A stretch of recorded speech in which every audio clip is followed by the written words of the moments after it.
Hello everyone, welcome to my Facebook blog. তো আজকে আমরা যাচ্ছি হচ্ছে মুভি দেখতে। যাওয়ার পথে দুটো সরস্বতী ঠাকুরের প্রতিমা দেখতে পেলাম, যেটা প্রসেশনের জন্য রেডি হচ্ছে। আমাদের 5:30টার শো ছিল আর আমরা চলেও এসেছি। সত্যি কথা বলতে এই ফার্স্ট টাইম আমি দেখলাম বা জানতে পারলাম যে সরস্বতী ঠাকুরের প্রসেশন হয়, মানে প্রসেশনে বের করে।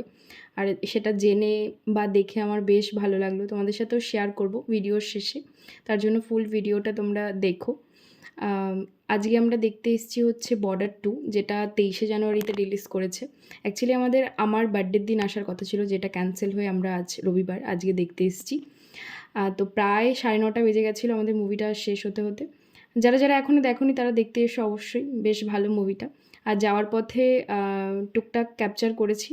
এত দারুণ দুর্দান্ত প্রসেশন ছিল, যেটা তোমাদের সাথে শেয়ার না করলেই নয়। আর সবথেকে আমার বেশ ভালো লেগেছে, মানে এত ঠাকুর, অবভিয়াসলি প্রত্যেকটা মূর্তি দুর্দান্ত, খুব সুন্দর। বাট আমার সবথেকে ভালো লেগেছে একটা সরস্বতী মায়ের প্রতিমা, যেটা অনেক বড় ছিল। মানে আমার দেখা সবথেকে সেরা, আর ফার্স্ট টাইম আমি এত বড় সরস্বতী মায়ের প্রতিমা দেখতে পেলাম। দেখে মনে হচ্ছে আমাদের সেই রানীমা যাচ্ছে, এরকম একটা ফিল হচ্ছিল। বেশ আমার খুব ভালো লেগেছে, তাই আমি তোমাদের সাথে শেয়ার করলাম।